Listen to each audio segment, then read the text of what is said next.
God of the living word, give us the faith to receive your message, the wisdom to know what it means, and the courage to put it into practice. Amen. Please be seated.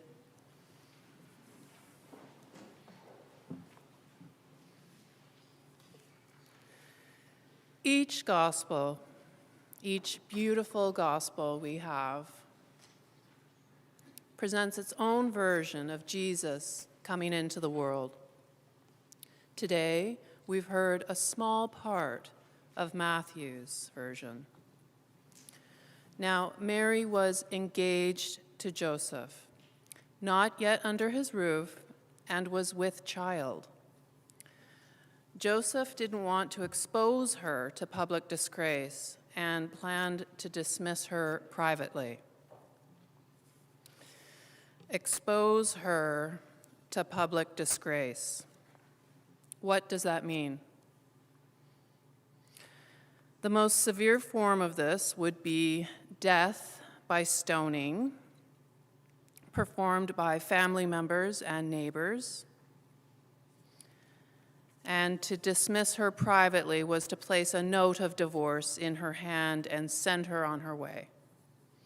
She would be marked as a pregnant and divorced woman. This could also carry with it a sentence of shame, humiliation, poverty, and a certain degree of exile. So, this is dark. This is a dark situation.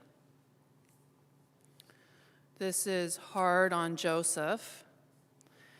Here is a man who has committed to being a loving husband, and burrowed inside of this commitment is a latent and capable condition that demands he be able and willing to harm and punish his wife. With that dynamic at work, there can be no love, no real love, no pure love. There can't even be friendship or partnership. This is hard on Mary. Here is a woman who is strong and brave, and inside that strength is doubt.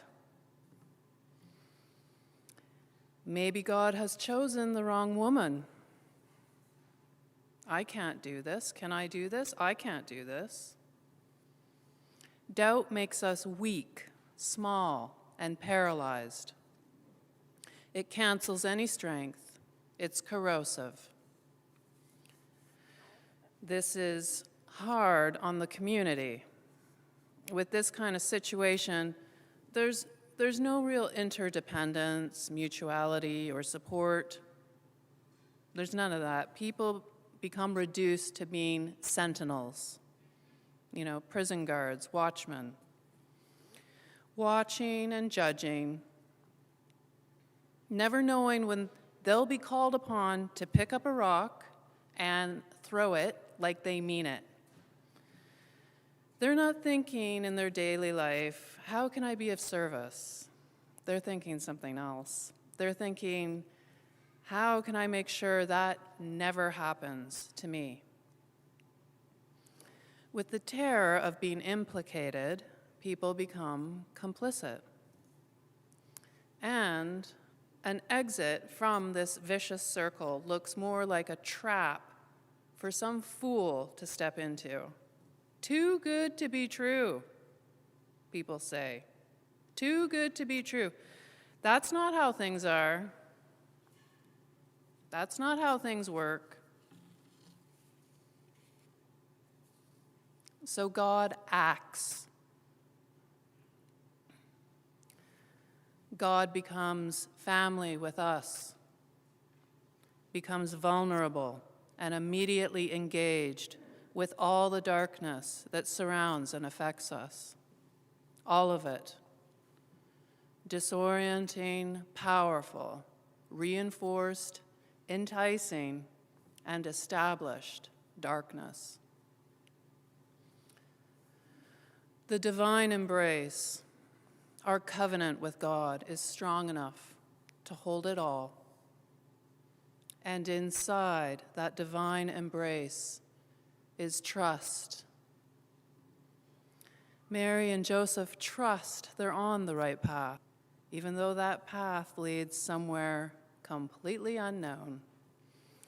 Trust that God's angel will successfully transmit the full weight of the message. Trust in the goodness and strength of Mary and Joseph to nurture Jesus as an infant, toddler, sibling, adolescent, and a young man. Trust in the goodness of creation, all of it. Culture, science, technology. God trusts in God's vision for us, and we can too. There is far more planned for us than being sentinels. The prophet Isaiah tells us our Messiah will know how to refuse evil and choose good. Not just that he knows the difference between good and evil, but can make a decision to choose the good. Jesus, after he grows up, guides, mentors, and transforms people who have made a decision. Over and over again through all the Gospels, it's all about decision. Not hedging, not estimates, leveraging, or waffling. Decision. He illuminates and clarifies choices of compassion, charity, goodwill, and unselfishness. Love. Love. Love of self, neighbor, and God. These decisions, they can be made with our eyes closed because they have nothing to do with the outside world. They are made from the inside, from that sacred place we all have that the outside world cannot touch. The communities that Paul set up are with people who live like this.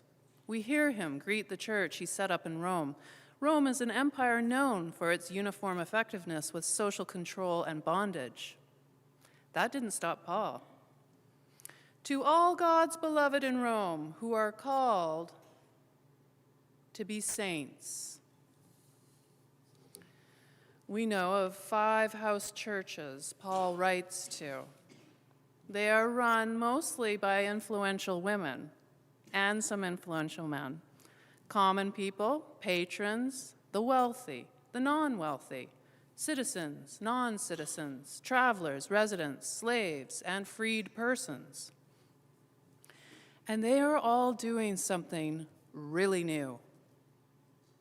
They are gathering in a liminal place, past all the boundaries, limits, and confines of society.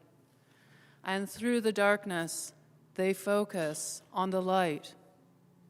And the light grows.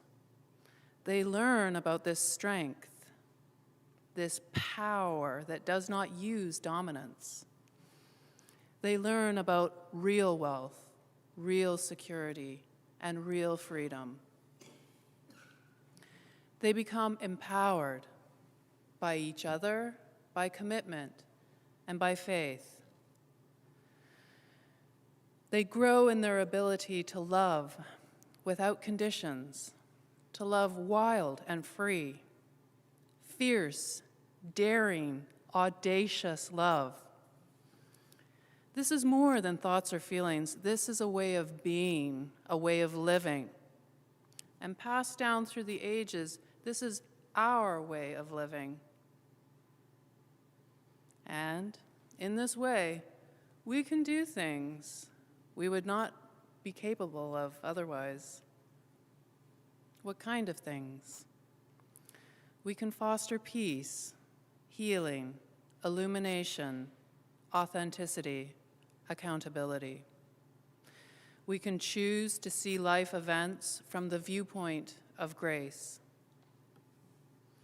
As we grow in our discipleship, our lives become a mosaic of the scope and beauty of God's action. The church becomes the place of God coming alive in humanity, a community of possibility where things are not too good to be true.